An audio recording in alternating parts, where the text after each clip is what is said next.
अस्सलाम वालेकुम दोस्तों, हमारी तमाम आने वाली वीडियोस को सबसे पहले देखने के लिए हमारे यूट्यूब चैनल 3 स्टार को सब्सक्राइब करें और साथ ही बेल आइकन प्रेस करें। शुक्रिया। बिस्मिल्लाहिर्रहमानिर्रहीम। अस्सलाम वालेकुम। मैं उम्मीद करता हूँ हमारे सब देखने वाले दोस्त खैरियत से होंगे। सवाब की नीयत के साथ आप हमारी वीडियो को व्हाट्सएप, ईमो और फेसबुक पर दोस्तों के साथ शेयर करें। जज़ाकल्लाह। मकतबतुल मदीना की एक किताब है हिकायत और नसीहतें, इस पर सफ़ा 455 पर है कि एक फकीर ने अपने अहलो रियाल के साथ मिलकर रोजा रखा। गरीब आदमी था, उसने रोजा रखा अपने घर वालों के साथ मिलकर। उसके घर में खाने को कुछ न था। इफ्तारी के लिए खुराक की तलाश में वो घर से निकला, लेकिन इफ्तारी के लिए इसे कुछ भी ना मिला।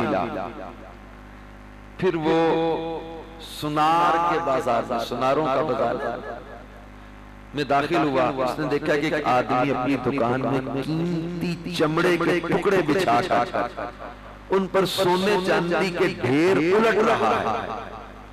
ये फकीर उसके पास गया और सलाम करके कहा, जनाब मैं हाजतमंद हूँ, मुमकिन हो तो मुझे एक दिरहम कर्ज दे दीजिए। भीख नहीं मांगी, कहा मुझे कर्जा दे दो। घर में फाका है, बच्चों ने रोजा रखा हुआ है, मेरा भी रोजा था। अगर मैं हाजतमंद, ये नहीं बता के रोजा है, बता मैं हाजतमंद हूं, मुझे एक दिरहम कर्जा दे दो। मुझे अपने घर वालों के लिए इफ्तारी का सामान खरीदना है, मैं आपके लिए दुआ करूंगा। ये सब सुनते ही उस सुनार ने अपना मुंह दूसरी तरफ फेर लिया और नेक आदमी को कुछ न दिया। उस फकीर का दिल टूट गया, उसके आंसू बहने लगे। वापस आ रहा था तो उसके पड़ोस में, यानी उसके हमसायों में एक गैर मुस्लिम का घर था। उसने देखा, अच्छा, और गैर मुस्लिम पड़ोसी ने उसे देखकर दुकान से वो निकलकर इसके फकीर के पास आया और कहने लगा, मैं तुझे देख रहा था कि तू मेरे फलां पड़ोसी सुनार से कुछ बात कर रहा था। फकीर ने बताया, हाँ, ये सुनार का पड़ोसी था, वो गैर मुस्लिम जो था ना, दुकान वाला। तो इस फकीर ने बताया कि मैंने उससे एक दिरहम मांगा था, लेकिन ताकि अपने घर वालों के लिए इफ्तारी का बंदोबस्त कर सकूं, लेकिन उसने मुझे खाली लौटा दिया। मैंने उसे कहा था कि मैं तुम्हारे हक में दुआ करूंगा।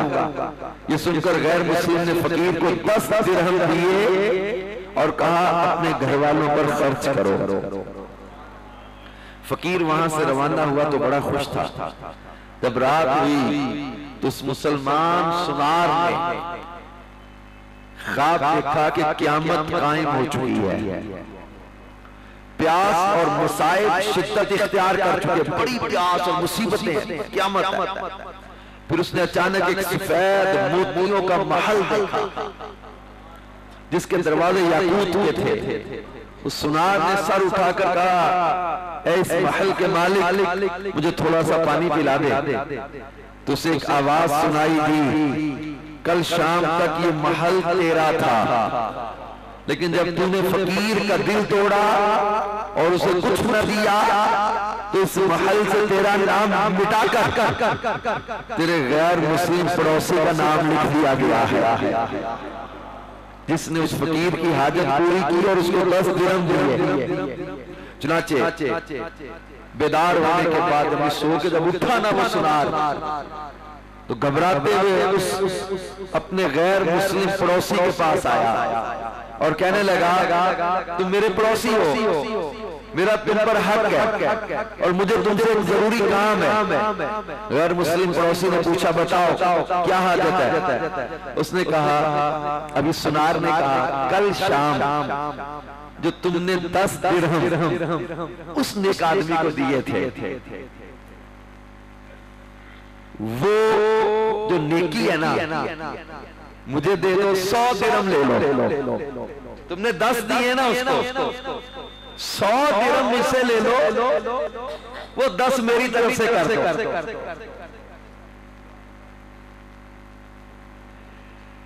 उसने जवाब दिया, अल्लाह की कसम मैं 1 लाख दीनार के बदले भी वो नेकी नहीं दूंगा।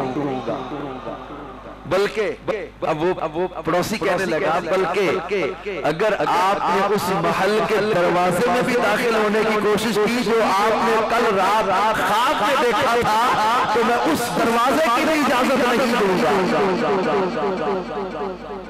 तुम तो महल की बात कर रहे हो ना, जो रात तुम ख्वाब में महल देख के आए हो ना, तुम उसके दरवाजे की भी बात करो, मैं तुम्हें दरवाजा भी नहीं दूंगा। मुसलमान सुनार ने पूछा, ये रात मेरे ख्वाब की राज की बात तुम्हें कैसे पता चल गई? तो उस पड़ोसी ने जवाब दिया, उसकी खबर मुझे उस रात ने दी है जो किसी भी चीज को कहे कुन हो जा तो वो हो जाती है। और मैं गवाही देता हूँ, अशहदु अल्ला इलाहा इल्लल्लाह व अशहदु अन्ना मुहम्मदन अब्दुहु व रसूलुहु। अल्लाह अकबर कबीरा। कलमा पढ़ के वो मुसलमान हो गया। मेरे मीठे मीठे इस्लामी भाइयों, इस गैर मुस्लिम ने एक मुसलमान की दिलजोई की। अल्लाह पाक की मशीयत में उसने अपने फजल से उस दिलजोई का उसे ये सिला दिया कि दौलत ईमान जैसी अजीम शान नेमत अता फरमा।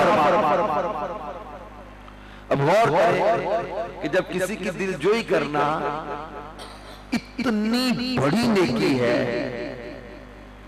इतनी बड़ी जो है वो सादत है कि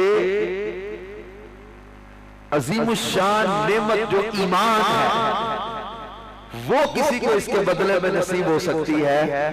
तो जो मुसलमान किसी मुसलमान की दिलजोई करेगा, अल्लाह उसको कितना अजर अता फरमाएगा। दिलजोई कहते किसे हैं? What is the definition? इसकी तारीफ क्या है, डेफिनेशन क्या है? दिलजोई, दिलदारी, गमखारी, गमगुसारी, ये तमाम अल्फाज हम मैना है। इन सब का मतलब होता है दूसरों से हमदर्दी करना, इन्हें खुशी पहुंचाना, उनके दिलों में खुशी दाखिल करना वगैरह। अल्हम्दुलिल्लाह हमारे दीन में दिलजोई की बड़ी अहमियत है। महल्ले फितना से बचते हुए जायज तरीके से मुसलमान मर्द का मुसलमान मर्दों, अपनी मुहरिमात और बच्चों की अम्मी की, इसी तरह मुसलमान औरत का मुसलमान औरतों, अपने महारिम और बच्चों के अब्बू की दिलजोई करना बड़े अजर का बाइस है। ऐसा करने से जहां आखिरत अच्छी होगी, वहीं मुआशरे में भी मोहब्बत बड़ी फजा कायम हो जाएगा। दिलजोई करने का अजर कितना?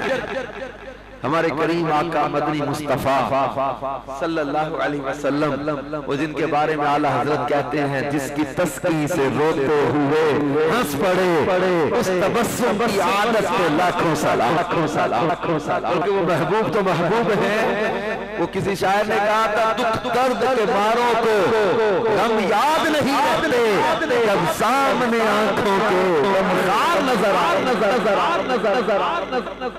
दुख दर्द के मारे तो दुख दर्द भूल जाते हैं, तो गमखार जो नजर आ जाए। तो वो महबूब करीम सल्लल्लाहु अलैहि वसल्लम फरमाते हैं, अल्लाह पाक के नजदीक फराइज की अदायगी के बाद सबसे अफजल अमल मुसलमान के दिल में खुशी दाखिल करना है। फर्जों के बाद सबसे अफजल अमल क्या है? मुसलमान के दिल में खुशी दाखिल करना। एक और हदीस में फरमाया, बेशक मग़फ़िरत को वाजिब कर देने वाली चीजों में से तेरा अपने मुसलमान भाई का दिल खुश करना भी है। और एक हदीस में फरमाया, मन सर्रा मुमिनन फ़क़द सर्रल्लाह, जिसने किसी मोमिन का दिल खुश किया, उसने अल्लाह को राजी कर लिया। अल्लाह अकबर कबीरा। तो मेरे प्यारे मीठे इस्लामी भाइयों, बहुत फज़ाइल है खुशी चीज़ दिलजोई करने और मुसलमानों के दिल में खुशी दाखिल करना एक ऐसा प्यारा काम है। हज़रत बिशर हाफी फरमाते हैं, किसी मुसलमान का दिल खुश करना 100 नफल हज करने से बेहतर है। और हजरत ख्वाजा निजामुद्दीन औलिया फरमाया करते थे, क़यामत के बाजार में किसी सौदे की इतनी कीमत ना होगी जितनी दिल का ख्याल रखने और दिल खुश करने की होगी। ये सौदा बड़ा महंगा बिकना है।